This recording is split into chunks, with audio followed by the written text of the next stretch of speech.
2027ஆம் ஆண்டுக்கான வைத்தியர்களுடைய இடமாற்ற பட்டியல் தொடர்பாக எழுந்துள்ள பிரச்சினை தொடர்பாக ஊடகங்களை தெளிவுபடுத்துவதற்காக நாங்கள் இந்த ஊடக மாநாட்டை கூட்டியிருக்கின்றோம். உங்களுக்கு தெரியும், இந்த நாட்டின் இலவச சுகாதாரத்துறையானது நாடுபூராகவும் சமனான முறையில் கிடைக்கப்பெறுகின்றது. இதற்கு பிரதானமான காரணமாக இந்த இடமாற்றும் பொறிமுறைகள் சீராக இடம்பெறுகின்ற ஒரு நிலை அவதானிக்கப்படுகின்றது. ஏனென்று சொன்னால், இந்த நாட்டில் காணப்படுகின்ற வளப்பற்றாக்குறை, அதே போன்று வைத்தியர்களின் பற்றாக்குறைகளையும் தாண்டி இந்த வைத்தியர்கள் மேற்கொள்கின்ற சேவைகள் காரணமாக வைத்தியர்களுடைய ஆளணி பற்றாக்குறைகள் காணப்படுகின்ற சந்தர்ப்பங்களிலும் கூட வைத்தியர்கள் தங்களுடைய சேவைகளுக்கு அப்பால் சென்று 6 பேர் கடமை புரியக்கூடிய வேண்டிய இடத்தில் 2 பேர் 3 பேராக இருந்து கொண்டு புரிகின்ற சேவைகள் காரணமாகத்தான் இன்றைய தினத்தில் சர்வதேச தரத்திலும் ஒரு உயர்ந்த இடத்திலிருந்து இந்த சுகாதார சேவையை இந்த நாட்டு மக்களுக்கு வழங்கிக் கொண்டிருக்கின்றது. எனவே இவ்வாறு வைத்தியர்களுக்கான ஒரு இடமாற்றும் பொறிமுறை காணப்படுகின்றது. இது தாபன விதி கோவைக்கு அமைவாக, சட்டதிட்டங்களுக்கு அமைவாக ஒரு முறையான விதத்தில் இடம்பெற்று வந்து கொண்டிருக்கின்றது. கால நெடுகிலும் இவ்வாறு ஒரு முறையான நீதியானமும் பாரபட்ச தன்மையும் இல்லாமல் வெளிப்படைத்தன்மையுமான ஒரு இடமாற்றும் பொறிமுறை ஒன்றினூடாகத்தான் இது இடம்பெற்று வருகின்றது. எனவே அண்மை காலமாக இவ்வாறான இடமாற்றும் பொறிமுறைகள் தொடர்பாக பல்வேறு சிக்கல் நிலைமைகளும் இடம்பெற்று இது தொடர்பாக நாங்களும் உங்களுக்கு ஊடகங்கள் வாயிலாக பல தெளிவுகளையும் கூட தெளிவுபடுத்தியிருந்தோம். எனவே அண்மை காலமாக இடம்பெற்ற இடமாற்றும் பொறிமுறைகளில் கடந்த 2025ஆம் ஆண்டுக்கான 2025ஆம் ஆண்டு வரையான இடமாற்றும் பொறிமுறைகள் சுகாதார அமைச்சினால் ஒரு வார காலக்கெடு விதித்து அந்த வாரத்தினுள் இவ்வாறான இடமாற்றும் பொறிமுறைகள் மேற்கொள்ளப்பட்டது.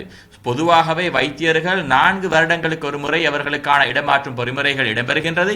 இவ்வாறு இடமாற்றும் பொறிமுறையில் 2025ஆம் ஆண்டு வரை இடம்பெற்ற பொறிமுறையில் அது ஒரு பலமிழந்த, அதாவது பொதுவாக ஒரு வார காலக்கெடு வழங்கி இந்த இடமாற்றும் பொறிமுறைகளுக்கு அறிவுறுத்தல்கள் விடுக்கப்பட்டிருந்தாலும் கூட சுமார் 50% இடமாற்றங்களே இடம்பெற்றிருக்கின்றன. எனவே இது ஒரு ஃபெயிலியர். இதன் காரணமாக இடமாற்றும் பொறிமுறைகள் முறையாக இடம்பெறாதன் காரணமாக பலருடைய இடமாற்றும் பொறிமுறைகள் இடம்பெறவில்லை. கொழும்பில் வேலை செய்ய வேண்டிய வைத்தியர் தற்பொழுது கூட அனுராதபுரத்தில் காணப்படுகின்றார். இவ்வாறு இடமாற்றும் பொறிமுறைகள் இடம்பெறாதன் காரணமாக இதனால் பல வைத்தியர்கள் இதனால் பாதிக்கப்பட்டிருக்கின்றார்கள். பலர் இந்த தொழிலை, இந்த சுகாதார சேவையை விட்டு, இந்த நாட்டையும் விட்டு வெளியேறி செல்லக்கூடிய ஒரு நிலைமையும் கூட அவதானிக்கப்படுகின்றது. எனவே இந்த சுகாதார துறையில் காணப்படுகின்ற இந்த இடமாற்றும் பொறிமுறை இடமாற்றும் மண்டலங்களினூடாக கடந்த காலங்களில் சீராக இடம்பெற்று வந்தது. அண்மை காலங்களில் இடம்பெற்ற பல குளறுபடிகள் காரணமாக இந்த பொறிமுறைகளில் ஒரு சிக்கல் நிலைமை தோன்றியிருப்பது அவதானிக்கப்பட்டிருக்கின்றது. எனவே அந்த வகையில் அண்மைய அவதானமாக 2027ஆம் ஆண்டுக்கான இடமாற்றும் பட்டியல்கள் தயாரிக்கப்படுகின்ற சந்தர்ப்பங்களிலும் கூட இவ்வாறு சிக்கல் நிலைமைகள் தோன்றியிருக்கின்றது. அதாவது 2027ஆம் ஆண்டுக்கான இடமாற்றும் பட்டியல் தயாரிக்கப்படுகின்ற போது பொதுவாகவே இடமாற்றும் பட்டியல்கள் தயாரிக்கப்படுகின்ற சந்தர்ப்பங்களில் இடமாற்றும் பட்டியலுக்கு தகுதி வாய்ந்த அல்லது விண்ணப்பிக்க தகுதியுள்ள ஒரு திகதியாக ஒவ்வொரு வருடத்திலும் இருக்கின்ற ஜூன் மாதம் 30ஆம் திகதி என்கின்ற ஒரு காலக்கெடு காணப்படுகின்றது. இது கடந்த வருடங்களாக இடமாற்றும் மண்டலங்களினூடாக ஏற்றுக்கொள்ளப்பட்ட ஒரு சட்டமாக நியதியாக இடம்பெற்று வருகின்றது. என்றாலும் கூட இந்த நியதிகளுக்கு அப்பால் சென்று சுகாதார அமைச்சானது தன்னிச்சையாக ஒரு முடிவெடுத்து இந்த ஜூன் 30ஆம் திகதி என்ற திகதியை மாற்றி தன்னிச்சையான ஒரு முடிவினை எடுத்திருக்கின்றது. இதன் காரணமாக பல வைத்தியர்கள் அசௌகரியங்களுக்குள்ளாகி இருக்கின்றனர்.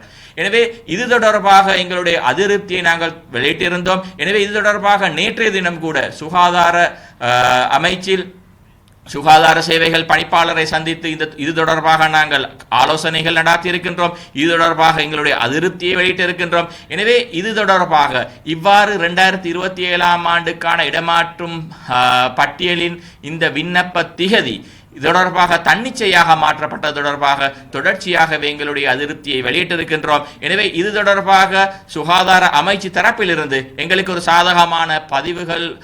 சாதகமான பதில்கள் தெரியப்படுத்தப்படும் என்று நாங்கள் நம்புகின்றோம். ஏனென்று சொன்னால் இந்த இடமாற்றும் பொறிமுறைகள் முறையாகவும் சீரானதாகவுமாக வெளிப்படைத்தன்மையுள்ளதாகவும் இடம்பெற வேண்டும். அவ்வாறு இடம்பெறுகின்ற பட்சத்தில் தான் இந்த வைத்தியர்களுக்கான ஒரு நீதி கிடைக்கப்பெறுகின்றது. அதே போன்று வைத்தியர்கள் முறையாக நாடு பூராகவும் இவ்வாறு நிலைப்படுத்தப்பட்டால் தான் நாடு பூராகவும் இருக்கின்ற மக்களுக்கு இந்த சுகாதார சேவையானது சமமான முறையில் கிடைக்கப்பெறுவது உறுதி செய்யப்படுகின்றது. கொழும்பில் இருக்கின்ற நோயாளிக்கும் தூரிடங்களில் காணப்படுகின்ற நோயாளிக்கும் சமனான சேவை, நாடு தழுவியதான ஒரு சீரான சேவை வழங்கப்படுவதற்கு இந்த பொறிமுறைகள் முறையான விதத்தில் இடம்பெற வேண்டும். இந்த முறையான விதத்தில் இடம்பெறுவதற்கு இந்த இடமாற்றும் பொறிமுறைகள் இடமாற்றும் மண்டலங்களினூடாக தாபன விதிக்கோவைக்கு அமைவாக முறையான கலந்துரையாடல்கள் இடம்பெற வேண்டும். அவ்வாறு இடம்பெறுகின்ற சந்தர்ப்பங்களில் தான் நாங்கள் எதிர்பார்க்கின்ற சுகாதார சேவையின் அபிவிருத்தி, இந்த நாட்டு மக்களுடைய சுகாதார நலன்களின் அபிவிருத்தி என்பன ஏற்படும் என்பதையும் நாங்கள் தெரிவித்துக் கொள்கின்றோம். எனவே இந்த தான்றொன்றித்தனமான தன்னிச்சையான முடிவுகள் தொடர்பாக மீண்டும் ஆலோசனைகள் நடத்தி இது தொடர்பாக அரச மருத்துவ அதிகாரிகள் சங்கத்தினுடைய தொடர்பு கொண்டு அரச மருத்துவ அதிகாரிகள் சங்கத்தினுடைய இந்த எங்களுடைய எதிர்ப்பையும் நாங்கள் வெளியிடுகின்றோம். எனவே இது தொடர்பாக உங்களுடைய முடிவுகள் எடுக்கப்படும் என்று நாங்கள் நம்புகின்றோம். நன்றி. மேலதிக செய்திகளுக்காக எமது யூடியூப் தளத்தை சப்ஸ்கிரைப் செய்யுங்கள்.